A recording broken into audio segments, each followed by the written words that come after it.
So 14 years ago, one of my absolute favorite games of all time released back on the Nintendo DS, and that is The World Ends With You. I actually did a review for this game and its Switch port back on my channel around 2 months ago, so if you're interested in that video, I'll have a link to that in the description down below or some pop-up window here. But today I'm going to be reviewing the demo that just released for the sequel that's coming out on July 27th, and I've actually played through this thing twice. I played it once just for myself and then a second time for the purpose of this video. And after playing through it twice, this game has immediately jumped up to my #1 most anticipated game of the year, even more so than Skyward Sword release that's coming out just the week prior. So let's just go ahead and get into it because there are a lot of things I want to talk about.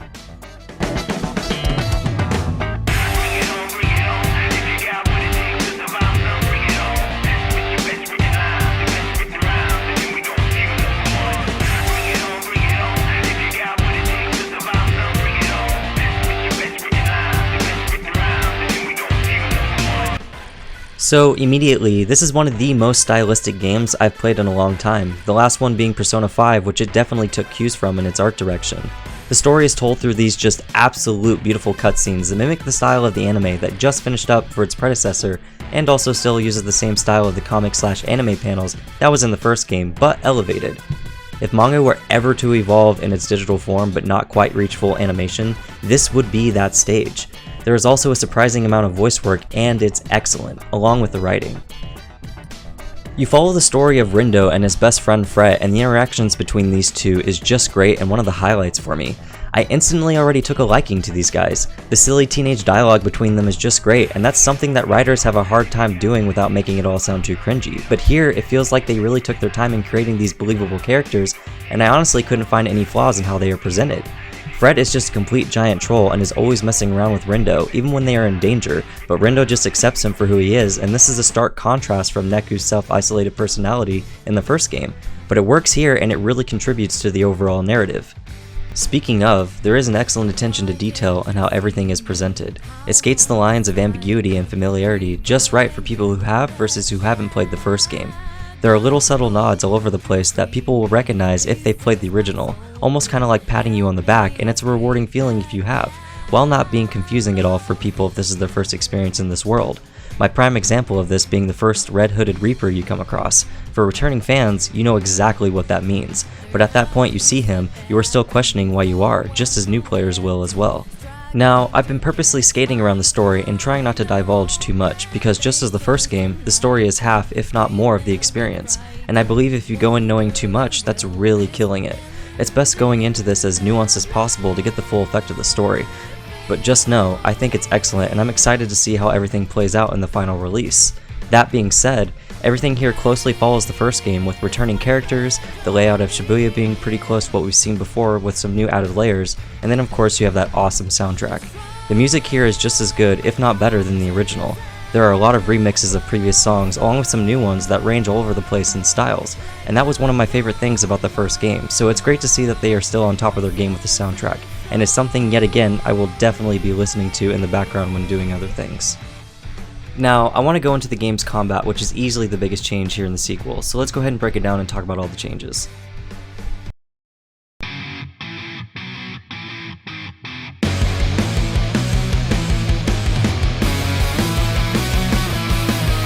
In the previous game on the DS, you controlled your main character on the bottom screen with the stylus and then your companion with the D-pad on the top.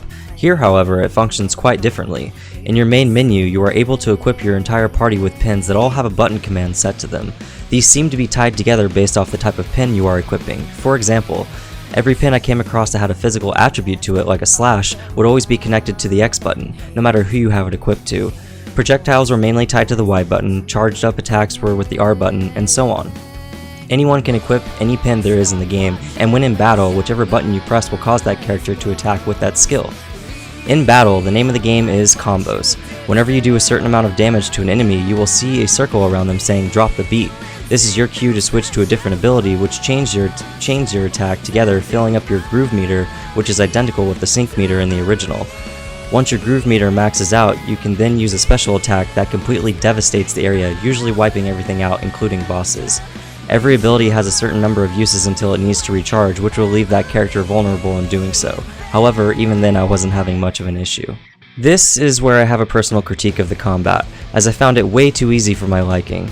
The demo has everyone locked on normal, but thankfully there are 2 harder difficulties along with an easy option, but I will definitely be cranking up that difficulty because battles would be over in mere seconds once I started leveling things up, even bosses, which was another highlight for me because there are some dynamicisms involved which I'm sure will make for some pretty cool set pieces later on, but it's hard to enjoy that if you're killing them in like 20 seconds, so I really hope the harder difficulties will prolong the battles because after all, that's where you get some of the best tracks in the game and I want to be able to listen to and enjoy them for more than seconds at a time. Going back to the pin system, the game is constantly encouraging you to try out as many abilities as possible as each pin has its own experience bar you can max out and even have the chance to evolve into an even better version of that ability. You still start out battles by scanning the areas around Shibuya, walking up to the noise symbols to attract them and even chain battles together.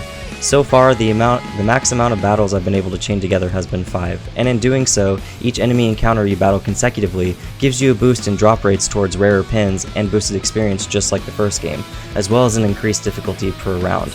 You are also able to equip different clothing, which acts as your armor, but nothing aesthetically. But unfortunately, that part was inaccessible in the demo, and so that's something I will have to cover in my full review once it's out.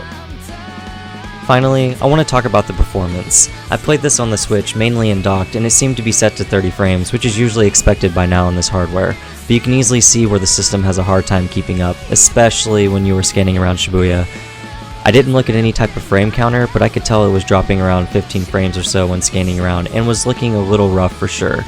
Thankfully, however, battles seem to be ineffective for the most part, which is the most important part to have run right.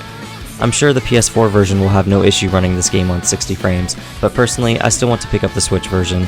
The trade-off to playing it in handheld is my own personal choice over the performance, even though I can play this on the TV, which I will try out from time to time.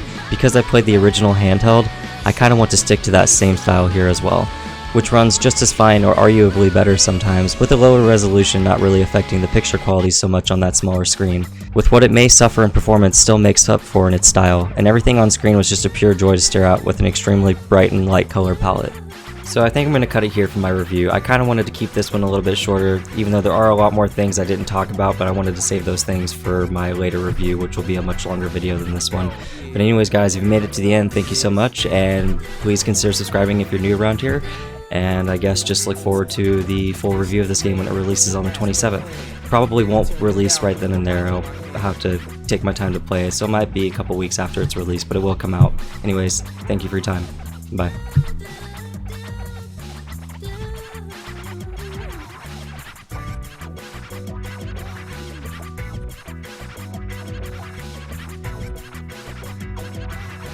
Yo, yeah, y'all know what time it is.